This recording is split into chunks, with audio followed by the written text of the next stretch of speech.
Hello friends, आज हम modular arithmetic को हिंदी में समझते हैं।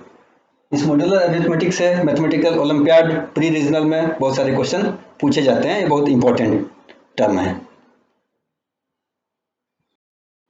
तो इसको समझने के लिए हम एक उदाहरण लेंगे। तो देखा जाए कि एक संख्या लेते हैं हम, कोई सपोज करो 3 एक संख्या लिए और इसका हम गुणज लिख रहे हैं। गुणज 3 का गुणज क्या क्या होगा? पहला तो 0 हो जाएगा, उसके बाद 3 होगा, 6, 9, 12, 15 और इस तरह से। और हम जनरल फॉर्म में लिख सकते हैं 3k, जहां k एक क्या हो? पूर्णांक हो।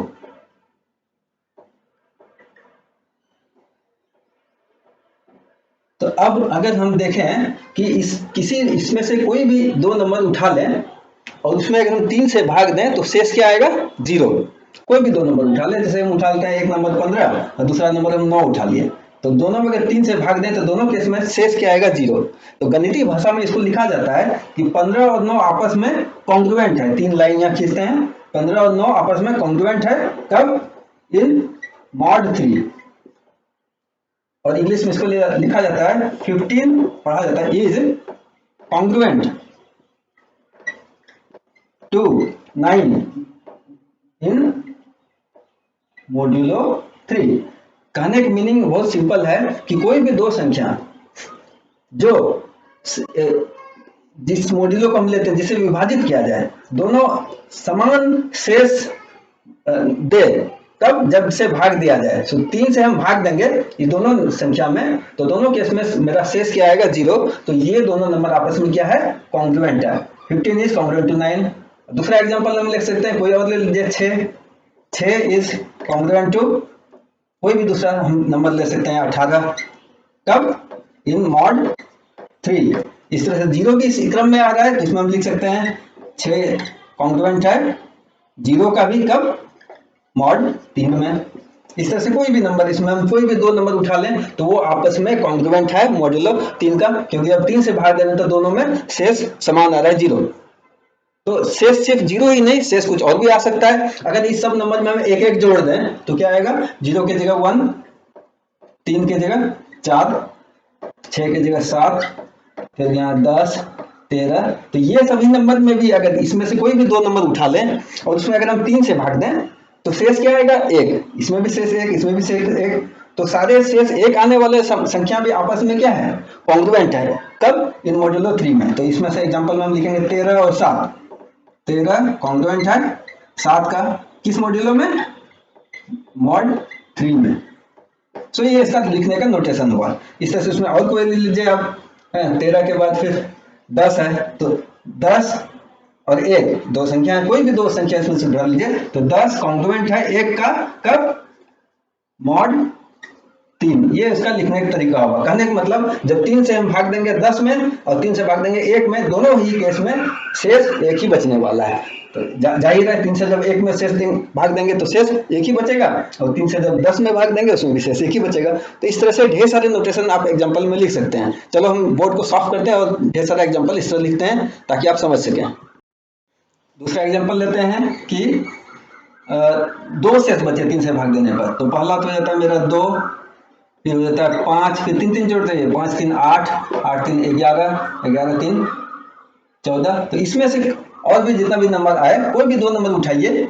जैसे हम 11 ले लिए और 2 ले लिए, तो इसमें 3 से भाग देने शेष कितना आएगा? 2। इसमें भी 3 से भाग देने शेष कितना आएगा? 2। तो दोनों में ही 3 से भाग देने पर शेष समान आ रहा है, तो ये दोनों आपस में क्या है? कॉन्ग्रुएंट है। इधर मॉड्यूलो 3 में तो हम लिखेंगे 11 कॉन्ग्रुएंट है 2 का। कब? मॉड 3 में। इस तरह जस्ट उल्टा भी होगा, 2 कॉन्ग्रुएंट है 11 का मॉड 3 में। हम समझ रहे हैं कि आपको अब तक में मॉड्यूलो नोटेशन समझ में आ गया होगा। इसको एग्जांपल हम दूसरे तरीके से भी ले सकते हैं। अगर हम 4 का गुणज लिखें, 4 का गुणज क्या क्या होगा? पहला तो 0 हो जाएगा, फिर 4, 8, 12, 16, 20, इस तरह से। तो क्योंकि सब में 4 से भाग देने पर शेष क्या आ रहा है? 0। तो इसमें से कोई भी नंबर उठा लीजिए, दो नंबर 4 और 16। तो 4 कॉन्ग्रुएंट है 16 का। कौन सा मॉड्यूलो आ जाएगा इस बार? मॉड्यूलो 4, क्योंकि डिवाइस किससे हम कर रहे हैं? 4 से भाग दे रहे हैं और शेष सेम आ रहा है। इस तरह से 4 कॉन्ग्रुएंट किसका है? 0 का भी है। इन मॉड 4, इसको ब्रैकेट में लिखते हैं।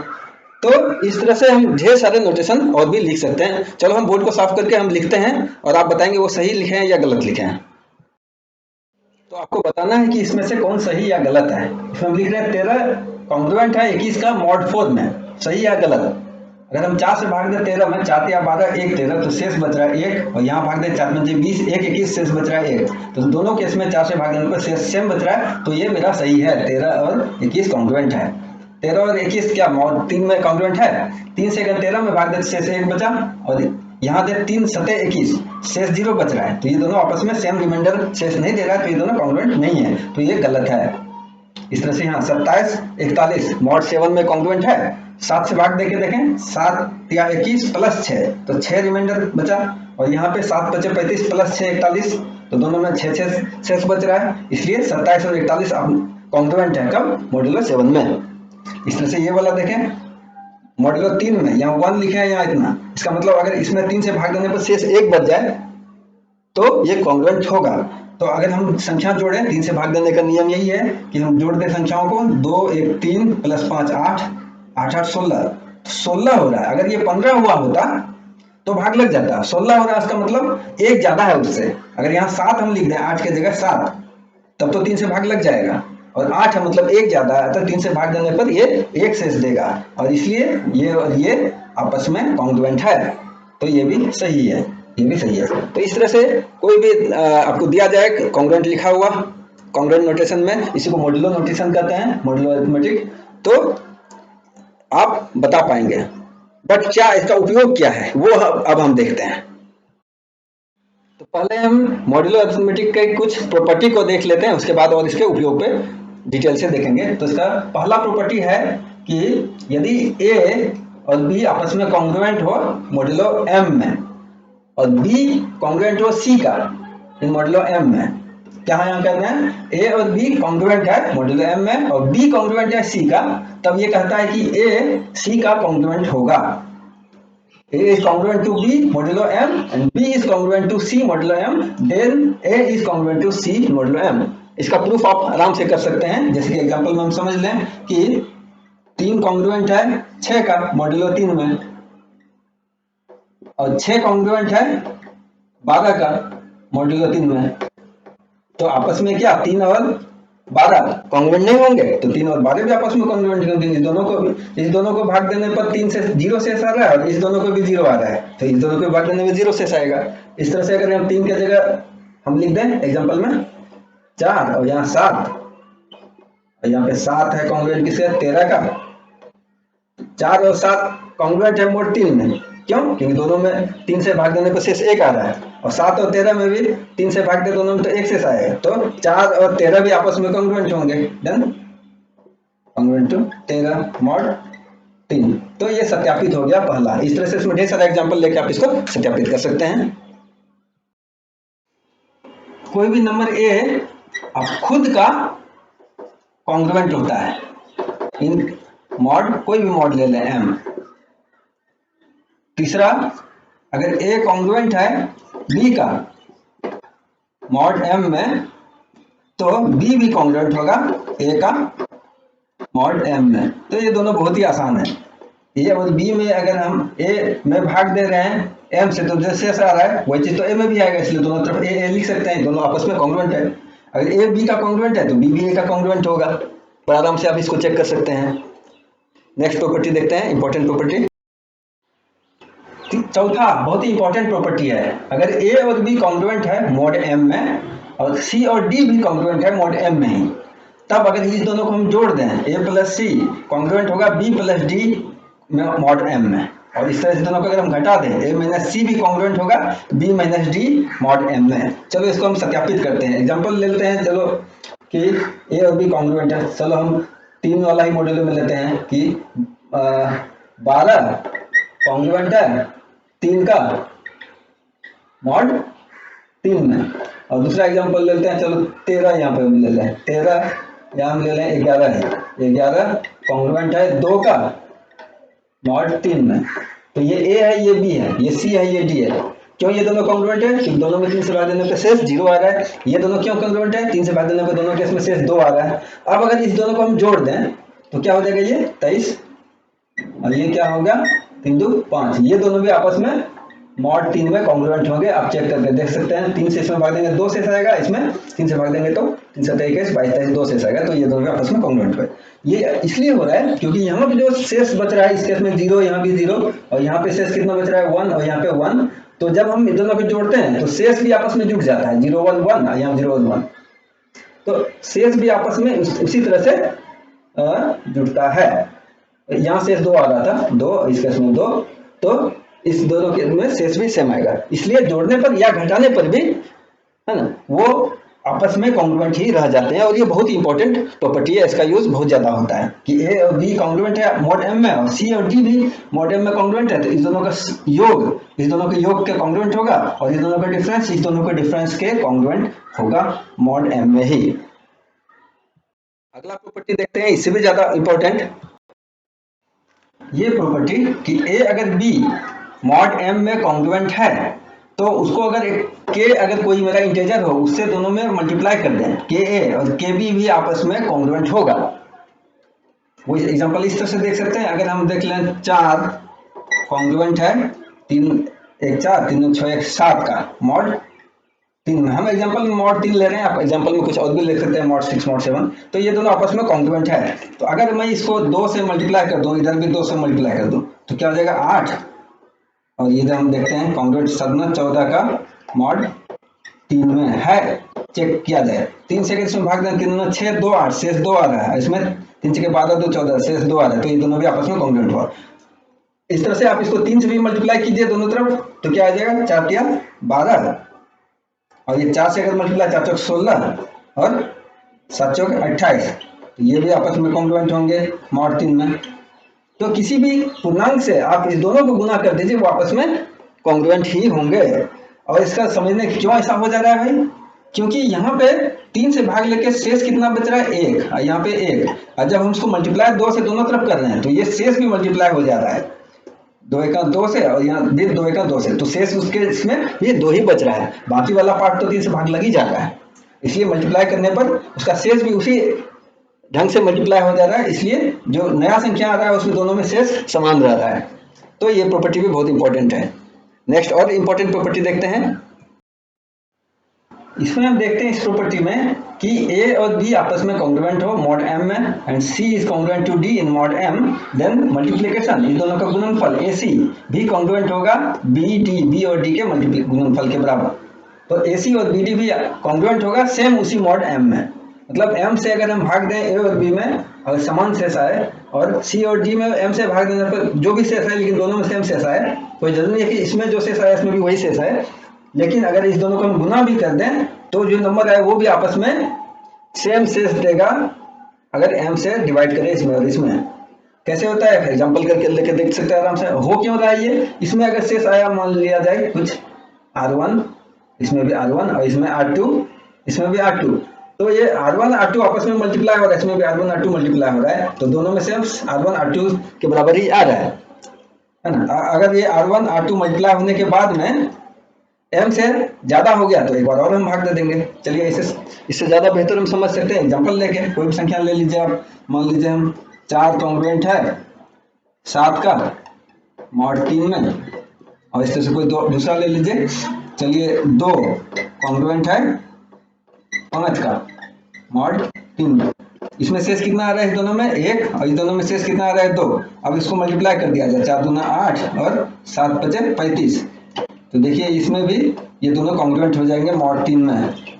पहले तो ऐसे ही चेक कर लिया जाए, 3 से भाग देंगे तो 3 6 2 8 2 शेष बचा, इसमें भी 33 2 35 तो 2 शेष बच गए, कॉन्ग्रुएंट है। ऐसा क्यों हो रहा है? क्योंकि इसमें शेष 1 था इसमें 2 था, दोनों मल्टीप्लाई किया जाए तो 2 1 2 तो 2 शेष लिखिए आ रहा है इसमें भी।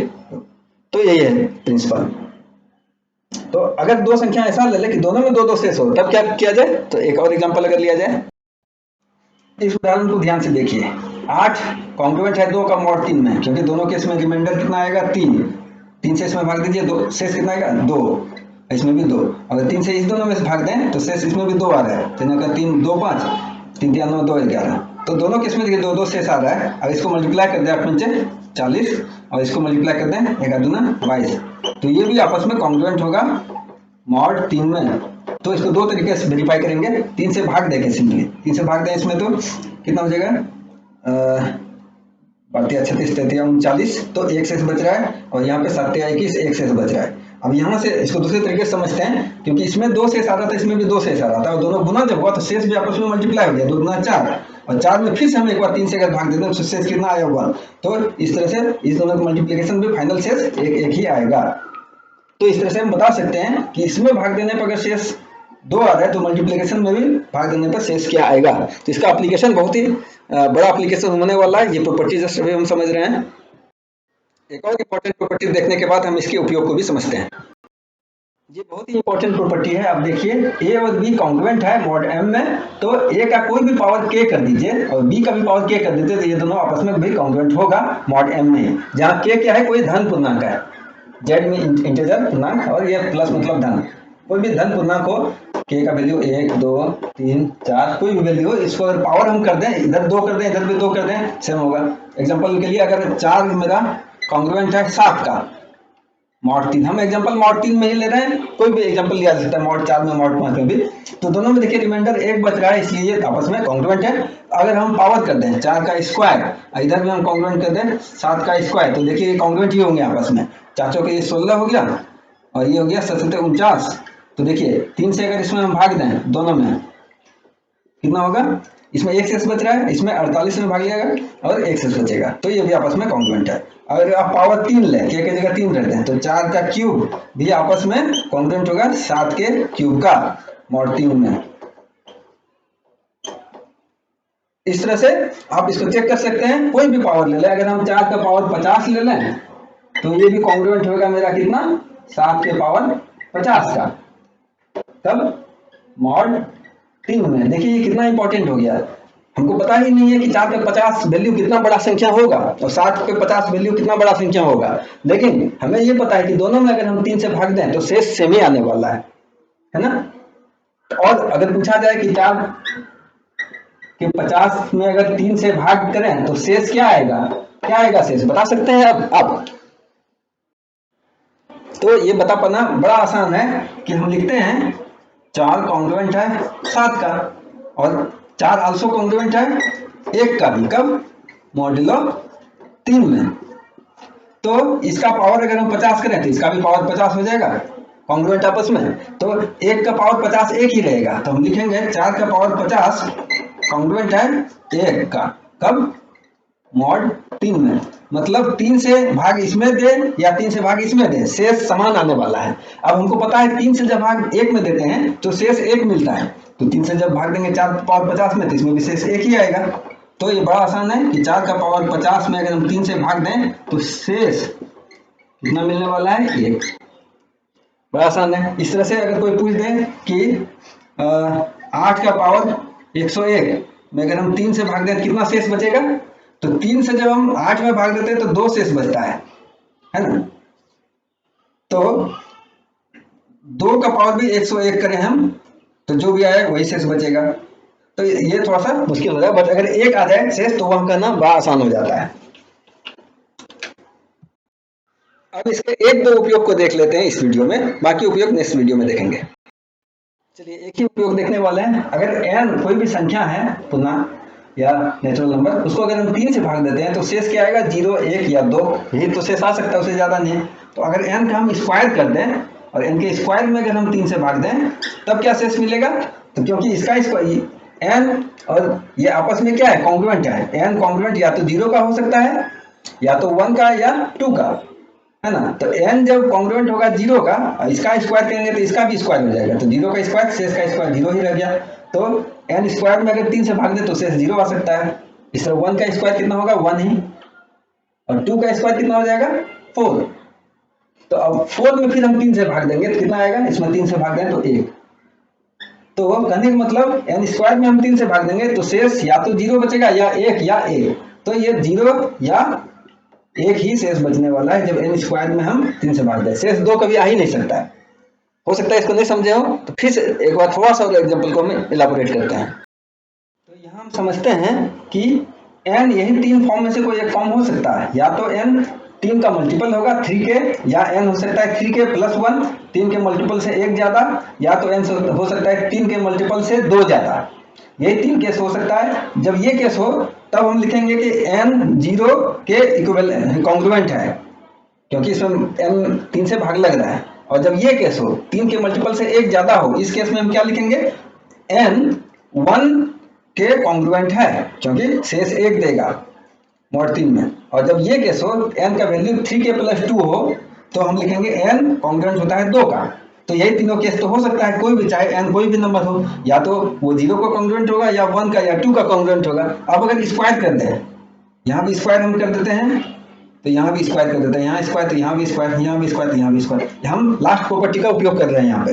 तो n स्क्वायर कॉन्ग्रुएंट होगा 2 स्क्वायर का, और 2 स्क्वायर क्या होता है 4, इसको हम लिख सकते हैं रिप्लेस करके 4। अब 4 आपस में किसका कॉन्ग्रुएंट है, 1 का, है ना। 4 कॉन्ग्रुएंट है 1 का मॉडुलो 3 में। तो हम पहला सबसे जो देखे थे a b का कॉन्ग्रुएंट है, b c का कॉन्ग्रुएंट है, तो a c का भी कॉन्ग्रुएंट होगा। n स्क्वायर कॉन्ग्रुएंट है 4 का, और 4 कॉन्ग्रुएंट है 1 का, तो हम लिख सकते हैं n स्क्वायर 1 का भी कॉन्ग्रुएंट होगा, इसलिए n स्क्वायर कॉन्ग्रुएंट होगा 1 का भी मॉडुलो 3 में। इस तरह से यहाँ पे 1 का स्क्वायर तो 1 ही रह गया, और 2 ये रह गया। तो n स्क्वायर का वैल्यू मॉडुलो 3 में ये हो सकता है। और ये क्या बता रहे हैं हम, जब ये 3 से छोटा हो ये संख्या, तब ये सीधा शेष के बराबर होता है। मतलब 3 से जब हम भाग इसमें और इसमें देते सेम शेष आया है, हमको पता है कि 3 से 0 में भाग देते हैं तो 0 शेष आता है, इसका मतलब n स्क्वायर में भी 0 ही शेष आएगा। n स्क्वायर और 1 में सेम शेष आएगा जब 3 से भाग दें, और हमें पता है कि 3 से जब 1 में भाग देते हैं तो शेष 1 आता है, इसलिए n स्क्वायर में भी 1 ही आएगा। और हमें ये कह रहा है, इसका मतलब है कि 3 से जब भाग दें इस दोनों में शेष सेम आएगा, और 1 में जबकि हमको पता है कि 3 से भाग देने से 1 ही शेष आता है, n स्क्वायर में भी 1 आता है। तो n स्क्वायर चाहे जो भी हो, शेष हमको या तो 0 या 1 मिलने वाला है। और ये बहुत ही बड़ी, इस तरह से आप देख सकते हैं n स्क्वायर में 4 से भाग देंगे तो शेष क्या क्या हो सकता है, 5 से भाग देंगे तो शेष क्या क्या हो सकता है। ये आपके लिए होमवर्क रहा। धन्यवाद।